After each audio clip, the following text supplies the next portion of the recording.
മഹാഭാരതം ഇതിഹാസ കഥാകഥനത്തിലേക്ക് ഏവർക്കും സ്വാഗതം. ദിഗ്വിജയത്തിന് ശേഷം പത്നിമാരോടൊത്ത് നായാട്ടിനായി കാട്ടിൽ പോയ പാണ്ഡുവിന് കിന്തമൻ എന്ന മുനിയുടെ ശാപമേറ്റു.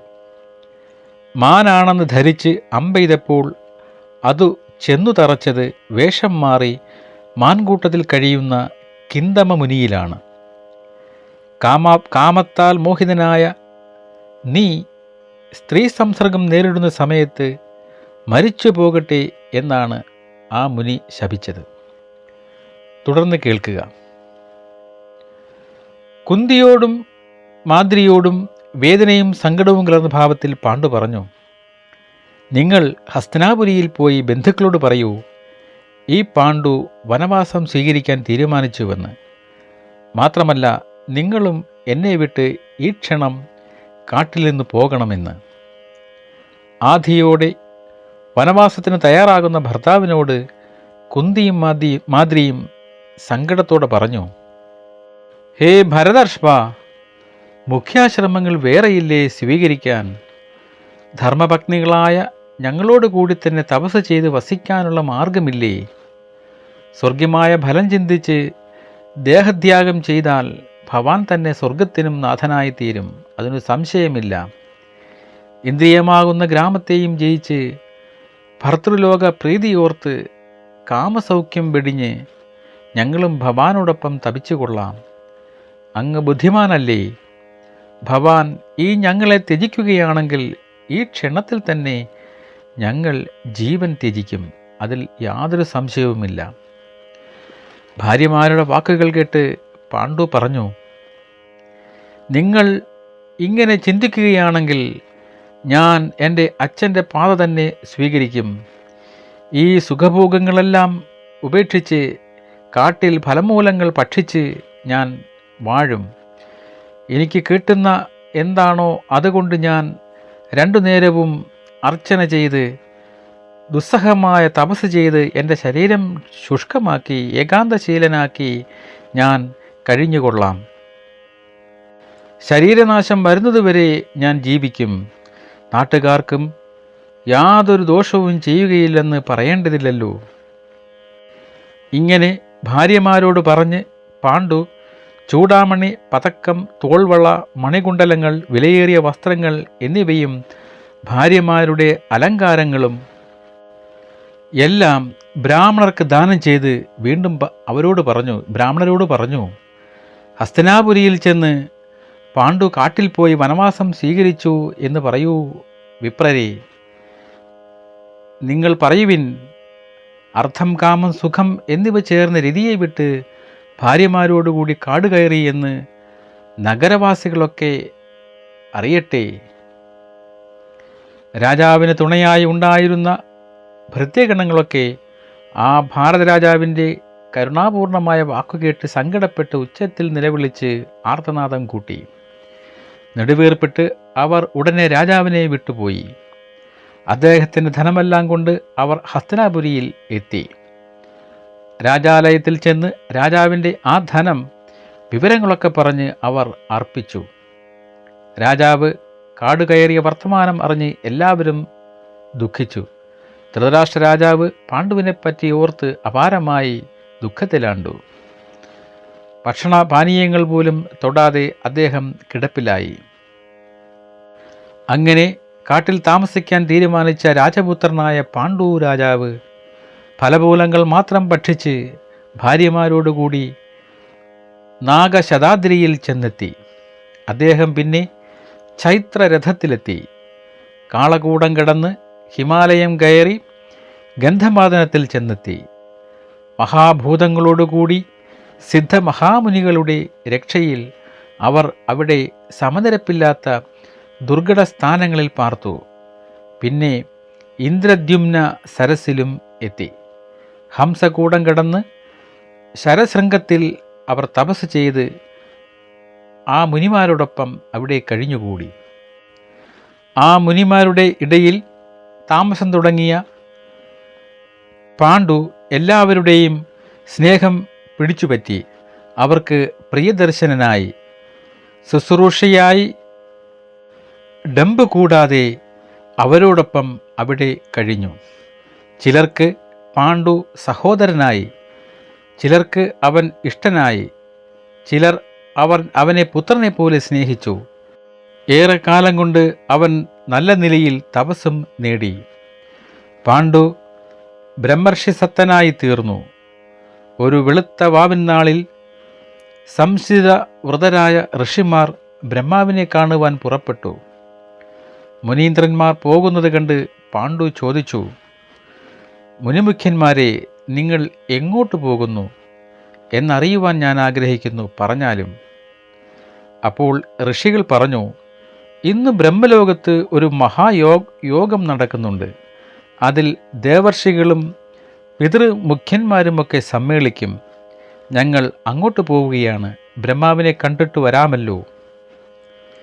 ഇത് കേട്ട് പാണ്ഡു മുനിമാരോടുകൂടി പോകുവാൻ എഴുന്നേറ്റു. ശരശൃംഗത്തിൽ നിന്നും വടക്കോട്ട് നോക്കി സ്വർഗം കടക്കുവാനായിരുന്നു അവരുടെ യാത്ര. പത്നിമാരോടുകൂടി പോകുവാൻ തീർച്ചയാക്കി പാണ്ഡുവും. പുറപ്പെട്ടപ്പോൾ കുന്നിൽ നിന്നും മേൽപോട്ട് നോക്കി. അപ്പോൾ മഹർഷിമാർ ഉയർന്ന് പൊയ്ക്കൊണ്ടിരിക്കുകയാണ്. ആ വടക്കോട്ട് ഉയർന്നു പോകുന്ന മഹർഷിമാർ പാണ്ഡുവിനോട് പറഞ്ഞു, നാനാ വിമാന ബഹുലവും ഗീതനാഥ മനോജ്ഞവും ദേവന്മാരും ഗന്ധർവന്മാരും അപ്സര സ്ത്രീകളും വിഹരിക്കുന്നതുമായ കുബേരൻ്റെ ഉദ്യാനഭാഗങ്ങളും സമവും വിഷമവുമായ നദീതീരങ്ങളും ഗിരിദുർഗങ്ങളും അവിടെയുണ്ട്. മഞ്ഞു നിറഞ്ഞു കിടക്കുന്നതും മൃഗപക്ഷികളില്ലാത്തതുമായ ദുരാസദമായ ഗുഹകളും ഉണ്ട്. അവിടെ പക്ഷികൾ പോലും കടക്കാത്ത ചില ഗുഹകളുമുണ്ട്. മൃഗങ്ങളുടെ കഥ പറയുവാനില്ല. കാറ്റ് മാത്രം അവിടെ സഞ്ചരിക്കുന്നു. സിദ്ധന്മാരായ മുനിമാർക്ക് അവിടെ സഞ്ചരിക്കുവാൻ കഴിയും. ഇങ്ങനെയുള്ള മഹാഗിരിയിൽ എങ്ങനെ രാജപുത്രികൾ സഞ്ചരിക്കും? ഇവർ വളരെ കുഴങ്ങിപ്പോകും. ഹേ ഭരതർഷഭ, അതുകൊണ്ട് ഭവാൻ അവരെ കുഴയ്ക്കേണ്ട. അപ്പോൾ പാണ്ഡു പറഞ്ഞു, ഹേ പൂജ്യരെ, സന്താനമില്ലാത്തവർക്ക് സ്വർഗത്തിലെത്താൻ വഴിയില്ല. അതോർത്ത് ഞാൻ ദുഃഖിച്ചു നിങ്ങളോട് പറയുന്നു. പിതൃവ്യമാകുന്ന കടം തീർക്കുവാൻ എന്താണ് മാർഗം? എൻ്റെ ദേഹം വീഴുന്നതോടുകൂടി പിതൃക്കൾക്കും പതനം തന്നെ, അത് തീർച്ചയാണ്. 4 തരം കടത്തോടുകൂടിയാണ് മനുഷ്യൻ ഭൂമിയിൽ പിറക്കുന്നത്. പിതൃക്കൾക്കും ദേവകൾക്കും ഋഷികൾക്കും മർത്യർക്കുമാണ് നാം വീട്ടേണ്ടതായ ആ കടം. ഈ ഋണത്തെപ്പറ്റിയും അവ വീട്ടേണ്ട കാലത്തെപ്പറ്റിയും അറിയാത്തവനാരോ അവന് പുണ്യലോകങ്ങൾ ലഭിക്കുന്നതല്ലെന്നാണ് ധർമ്മജ്ഞന്മാർ പറയുന്നത്. വാനവരിലുള്ള കടം യജ്ഞം കൊണ്ടും മുനീന്ദ്രന്മാരിലുള്ള കടം സ്വാധ്യായത്താലും പിതൃക്കളിലുള്ള കടം സുതശ്രാദ്ധാദികൾ കൊണ്ടും മനുഷ്യരിലുള്ള കടം ദയാദാക്ഷിണ്യങ്ങൾ കൊണ്ടും വീട്ടേണ്ടതാണ്. ഋഷികൾക്കും ദേവന്മാർക്കും മനുഷ്യർക്കുമുള്ള കടം ഞാൻ ധർമ്മത്താൽ വീട്ടിക്കഴിഞ്ഞു. പിതൃക്കൾക്കുള്ള കടം മാത്രം വീട്ടിയിട്ടില്ല. മുനീന്ദ്രന്മാരെ, നരോത്തമന്മാർ ജനിക്കുന്നത് ഇതിന് യോഗ്യമായ പ്രജകൾക്ക് വേണ്ടിയാണല്ലോ. ഞാൻ എൻ്റെ പിതൃക്ഷേത്രത്തിൽ മുനിയാൽ ജാതനായ വിധം എങ്ങനെ എൻ്റെ ക്ഷേത്രത്തിൽ പ്രജ ജനിക്കും? അപ്പോൾ ഋഷിമാർ പറഞ്ഞു, ഹേ ധർമ്മജ്ഞ, ഞങ്ങൾ ദിവ്യചക്ഷുസ്സുകൊണ്ട് എല്ലാം കണ്ടിരിക്കുന്നു. ദേവതുല്യനായ സൽപുത്രൻ ഭവാന് സിദ്ധിക്കും. ദേവന്മാരുടെ ഉദ്ദേശ്യം അതാണ്. ദേവന്മാരാൽ ഉദ്ദേശിക്കപ്പെട്ട അത് ഭവാൻ കർമ്മത്താൽ സാധിച്ചാലും ബുദ്ധിമാനായ നരൻ അക്ലിഷ്ടമായ ഫലം നേടും. ആ ഫലം ഞങ്ങൾ കണ്ടിരിക്കുന്നു. അതിനു വേണ്ടിയുള്ള പ്രയത്നം ഭവാൻ ചെയ്താലും ഗുണമേറുന്ന സന്താനങ്ങളെ നേടാൻ ഭവാൻ നന്ദിക്കും. ഇപ്രകാരം മുനിമാർ പറഞ്ഞത് കേട്ട് പാണ്ഡു ചിന്തയിൽ മുഴുകി. തനിക്ക് മുനിയുടെ ശാപം മൂലം ക്രിയാനാശം സംഭവിച്ചിരിക്കുകയാണല്ലോ. രാജാവ് വിജനമായ സ്ഥലത്തു വെച്ച് ധർമ്മപത്നിയായ കുന്തിയോട് പറഞ്ഞു, ഹേ കുന്തി, ഈ ആപൽസന്ധിയിൽ നീ പുത്രോത്പാദനം സാധ്യമാക്കുക. നീ ഒരു പുത്രനെ പ്രസവിക്കണം. അപത്യം എന്നത് ലോക പ്രതിഷ്ഠാധർമ്മത്തിനു ഉള്ള മാർഗമാണ്. അങ്ങനെയാണ് ധർമ്മവാദികളായ ധീരാത്മാക്കൾ പറയുന്നത്. യജ്ഞം, ദാനം, തപസ്, നിയമം എന്നിവയൊന്നും പുത്രനില്ലാത്തവനെ ശുദ്ധി വരുത്താൻ മതിയാവുകയില്ല. അല്ലയോ ശുചിസ്മിതേ, ഞാൻ ഈ തത്വം മനസ്സിലാക്കിയിരിക്കുന്നു. ഞാൻ വിചാരിക്കുകയാണ്, അനപത്യൻ ശുഭസ്ഥാനം പ്രാപിക്കുകയില്ലല്ലോ. ഈ ചിന്തയാണ് എന്നെ പീഡിപ്പിക്കുന്നത്. ദുഷ്ടനായ എനിക്ക് മൃഗശാപം മൂലം സന്തതി നഷ്ടപ്പെട്ടു പോയി. അല്ലയോ ഭീരു, ഞാൻ നൃശംസം ചെയ്തു, പാപിയായി. പുത്രന്മാർ ബന്ധുദായകരായി 6 വിധത്തിലുണ്ട്, അബന്ധുദായകരായി വേറെയും 6 വിധത്തിലുണ്ട്. ഹേ കുന്തി, നീ അതു കേൾക്കുക. സ്വന്തം ഭാര്യയിൽ അവനവന് ജനിച്ചവൻ, സ്വന്തം ഭാര്യയിൽ യോഗ്യനായ മറ്റൊരുത്തൻ ദയയോടെ ജനിപ്പിച്ചവൻ, സ്വന്തം ഭാര്യയിൽ പ്രതിഫലം സ്വീകരിച്ച് അന്യനാൽ ജനിപ്പിക്കപ്പെട്ടവൻ, ഭർത്താവിൻ്റെ മരണത്തിനു ശേഷം ഭാര്യയിൽ അന്യനാൽ ജീവിക്കപ്പെട്ടവൻ, കന്യാപുത്രൻ, വേശ്യാവൃത്തി സ്വീകരിച്ച സ്ത്രീകളിൽ ജനിച്ചവൻ, ഇവരാണ് 6 തരം ബന്ധുദായക പുത്രന്മാർ. ദത്ത് കൊടുക്കപ്പെട്ടവൻ, വില കൊടുത്തു വാങ്ങിച്ചവൻ, അപഹരിച്ചു വളർത്തിയവൻ, വിവാഹം കഴിക്കുമ്പോൾ തന്നെ ഗർഭിണിയായിരുന്ന സ്ത്രീയിൽ ജനിച്ചവൻ, ബന്ധുപുത്രൻ, സ്വന്തം ഭാര്യയിൽ ഹീനജാതിയിൽപ്പെട്ട ഒരു അന്യൻ ജനിപ്പിച്ചവൻ, ഈ 6 തരം പുത്രന്മാർ അബന്ധുദായകരാണ്.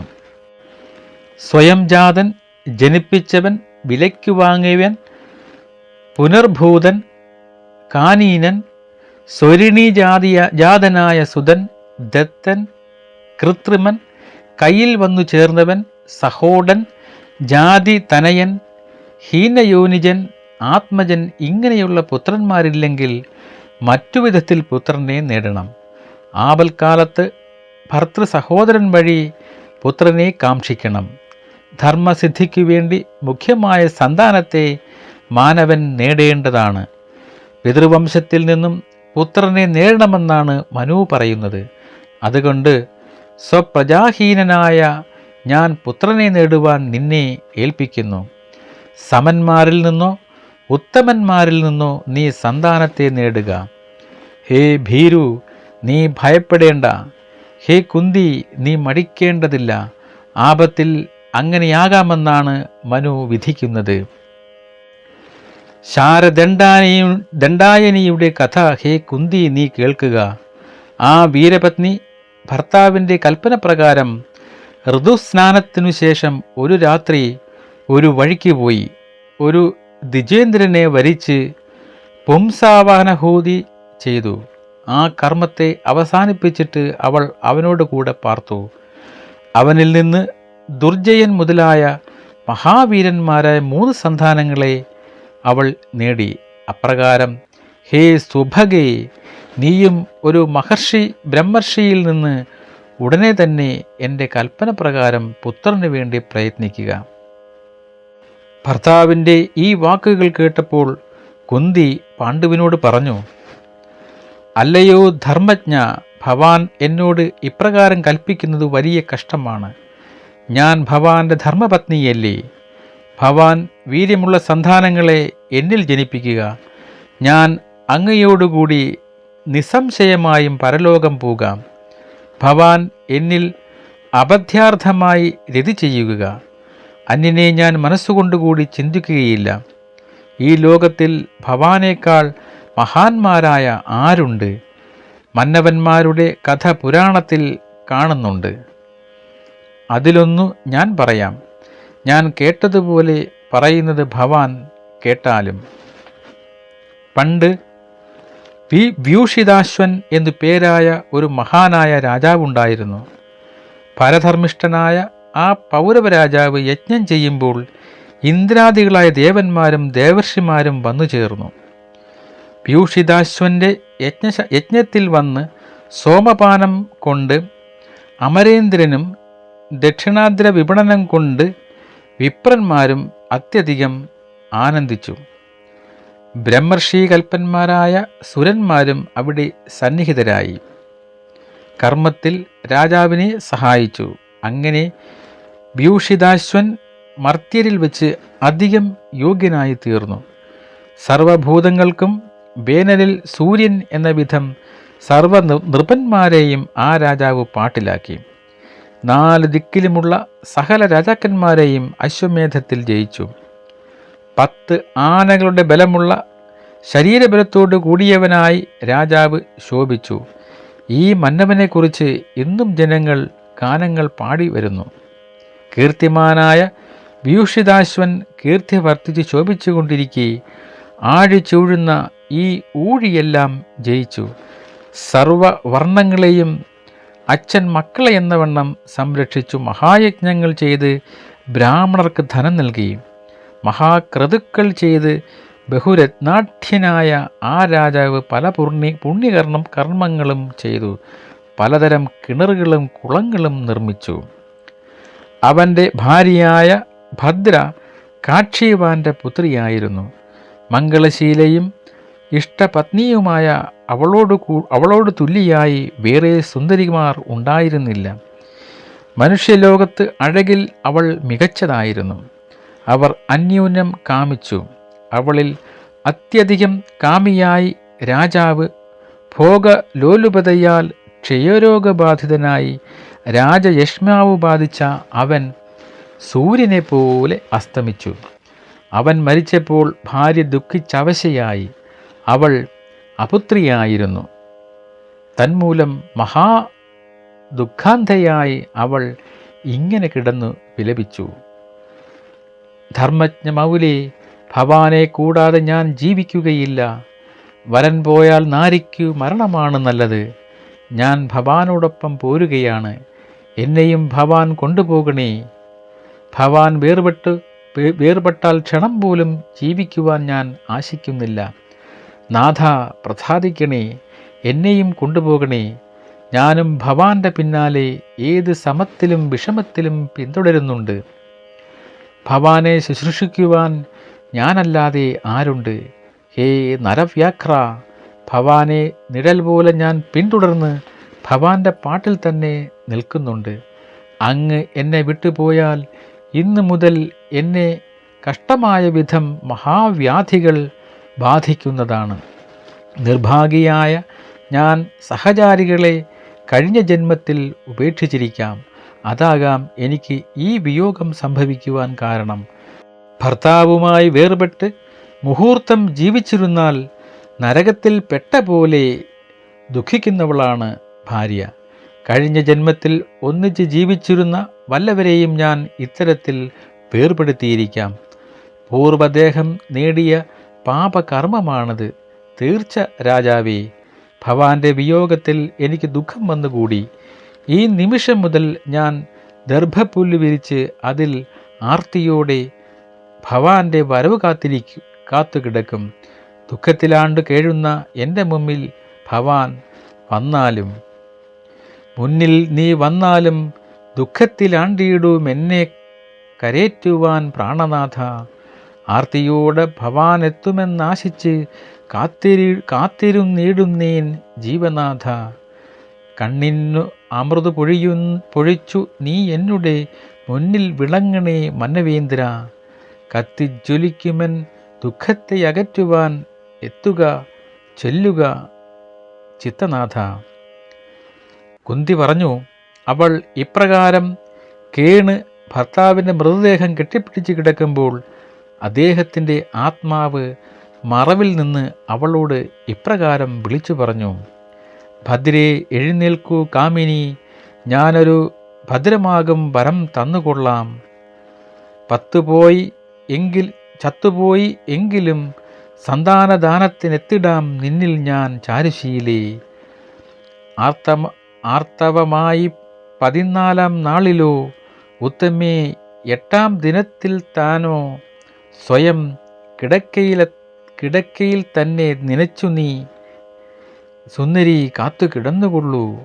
എത്തുന്നതുണ്ടു ഞാൻ നിന്നോടു സംഘത്തിനുത്തമേ കാത്തിരുന്നീടുമെങ്കിൽ. ഈ വാക്കു കേട്ട് അവൾ ശാന്തയായി ഭർത്താവ് മരിച്ചതിനു ശേഷം ആർത്തവാനന്തരം ഋതുസ്നാനം കഴിഞ്ഞ് 8-ാം ദിവസവും 14-ാം ദിവസവും ഭർത്താവിൻ്റെ വരവ് പ്രതീക്ഷിച്ച് സ്വന്തം കിടക്ക സജ്ജീകരിച്ചു ഭർത്താവിനെ ധ്യാനിച്ചു കിടന്നു. പറഞ്ഞ പ്രകാരം ഭർത്താവെത്തി അവളുമായി സംഘം ചെയ്തു. അങ്ങനെ അവൾ ഗർഭിണിയായി. ഭർത്താവിൽ നിന്ന് മൃതിയടഞ്ഞ ഭർത്താവിൽ നിന്ന് ഭദ്രന്മാരായ ശ്വാല്വരെ അവൾ ജനിപ്പിച്ചു. അപ്രകാരം തന്നെ എന്നിൽ ഭവാന്റെ തപോബലം കൊണ്ട് ഭവാന്റെ മനസ്സാൽ സുതന്മാരെ ജനിപ്പിച്ചാലും ഭവാന് അതിനുള്ള തപശക്തിയുണ്ടല്ലോ. ഇപ്രകാരം കുന്തി പാണ്ഡുവിനോട് പറഞ്ഞപ്പോൾ പാണ്ഡു അവളോട് വീണ്ടും ധർമ്മത്തിനൊത്ത വാക്കുകൾ പറഞ്ഞു. നീ പറഞ്ഞത് ശരിയാണ്. പണ്ട് വ്യൂഷിതാശ്വൻ അങ്ങനെയൊക്കെ നടത്തി. അദ്ദേഹം ദേവസന്നിഭനാണ്. ഞാൻ ധർമ്മതത്വം നിന്നോട് വിസ്തരിച്ചു പറയാം. നീ അതു ധരിക്കുക. പണ്ടത്തെ മുനിവൃദ്ധന്മാർ കണ്ടിട്ടുള്ളതാണ് ഇതും. പണ്ട് നാരിമാർ അനാവൃതകളായിരുന്നു. ഇന്നത്തെ പോലെ അന്തഃപുരത്തിൽ അടച്ചുപൂട്ടി കിടക്കുന്നവരല്ല.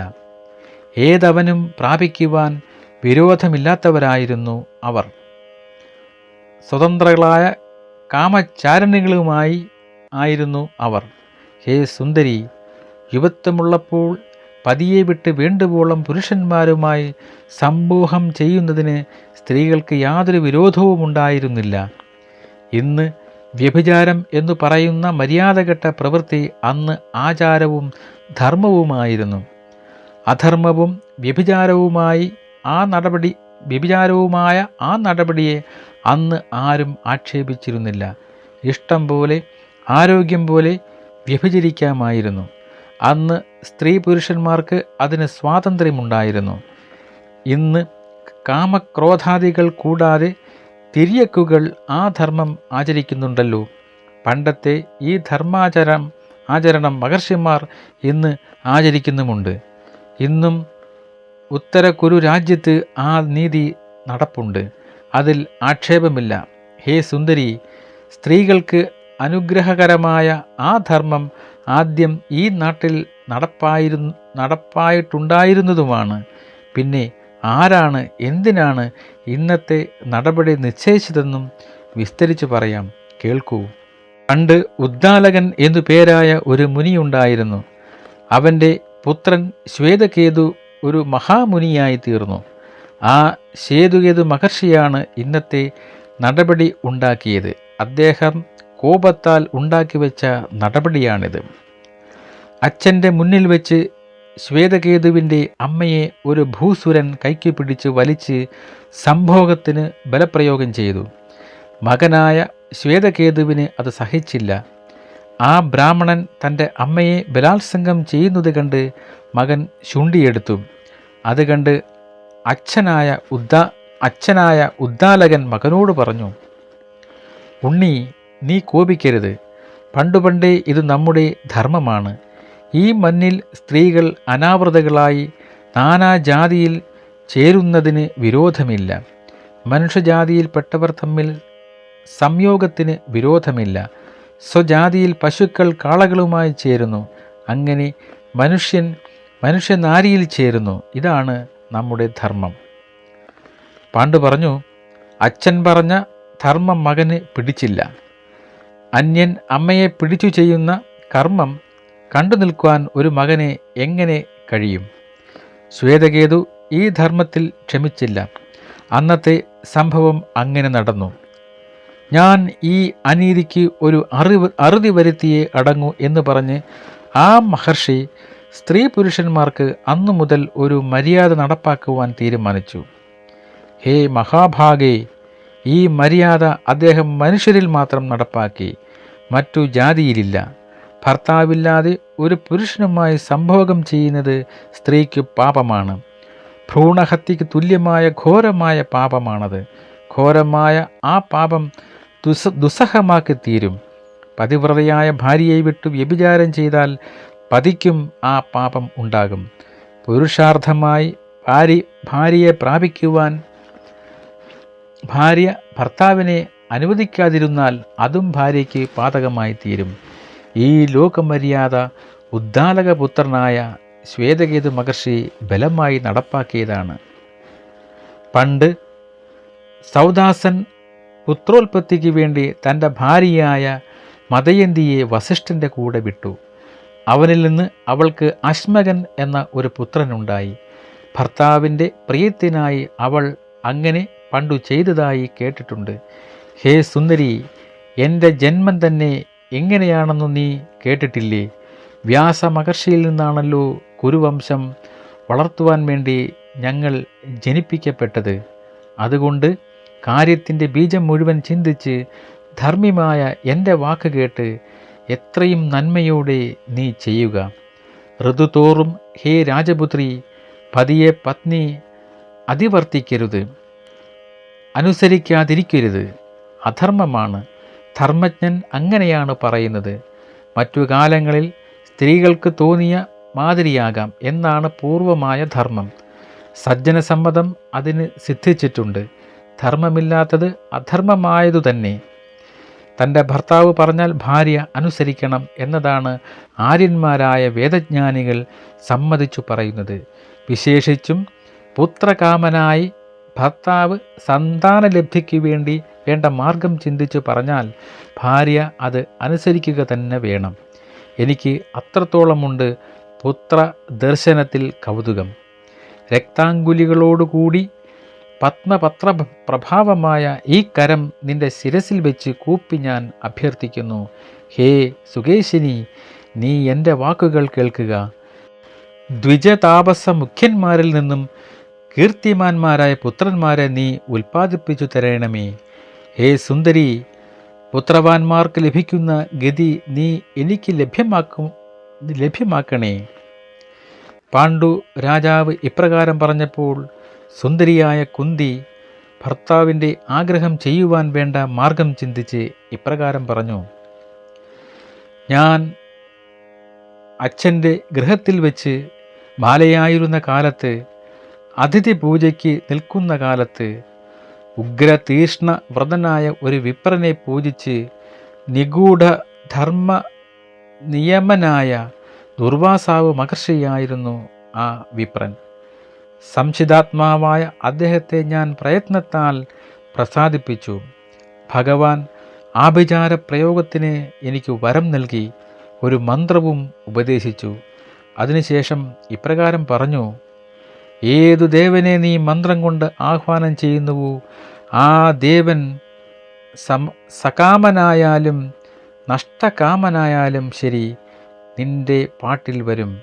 അത് ദേവന്മാരുടെ പ്രീതിയാൽ ഹേ രാജ്ഞി നിനക്ക് പുത്രന്മാർ ഉണ്ടാകും. കുന്തി പറഞ്ഞു. പിതൃഗ്രഹത്തിൽ വെച്ച് ഇപ്രകാരം അദ്ദേഹം എന്നോട് പറഞ്ഞു. ബ്രാഹ്മണൻ പറഞ്ഞതു സത്യമാകും. അതിനുള്ള കാലം ഇതാ സമാഗതമായിരിക്കുന്നു. ഭവാന്റെ ആജ്ഞയാൽ ഞാൻ ദേവനെ ആഹ്വാനം ചെയ്യാം. ആ മന്ത്രം കൊണ്ട് ഹേ രാജാവേ നമുക്ക് പുത്രന്മാരുണ്ടാകും. ഞാൻ ഏതു ദേവനെയാണ് ആവാഹിക്കേണ്ടതെന്ന് പറഞ്ഞാലും ഭവാന്റെ ആജ്ഞ ഈ കർമ്മത്തിൽ ഞാൻ പ്രതീക്ഷിക്കുന്നു. സന്തോഷത്തോടെ പാണ്ഡു പറഞ്ഞു. ഹേ സുന്ദരി, ഇന്നു തന്നെ നീ യത്നിച്ചാലും യഥാവിധി ധർമ്മനെ ആവാഹിക്കുക. ആ ദേവൻ പുണ്യാത്മകനാണ്. അധർമ്മത്താൽ ഉണ്ടാകുന്ന ധർമ്മം അതുകൊണ്ട് നമ്മളിൽ കലരുകയില്ല. നാട്ടുകാർ ധർമ്മദേവനെ ധർമ്മം എന്നാണല്ലോ ഓർക്കുന്നതും. ആ ദേവനിൽ നിന്നുണ്ടാകുന്ന പുത്രൻ തീർച്ചയായും കുരുക്കളിൽ ധാർമ്മികനായിത്തീരും, സംശയമില്ല. ധർമ്മം നൽകുന്ന ആ കുമാരൻ അധർമ്മത്തിൽ രമിക്കുകയില്ല. ധർമ്മത്തെ മുന്നിലാക്കി ഹേ ശുചിസ്മിതേ, ഉപചാരാഭിചാരം കൊണ്ട് ധർമ്മനെ ആവാഹിക്കുക. ഇപ്രകാരം ഭർത്താവ് പറഞ്ഞപ്പോൾ അങ്ങനെയാകാമെന്ന് അവൾ മറുപടി പറഞ്ഞു. ഭർത്താവിനെ കൂപ്പി അവൾ സമ്മതം വാങ്ങി.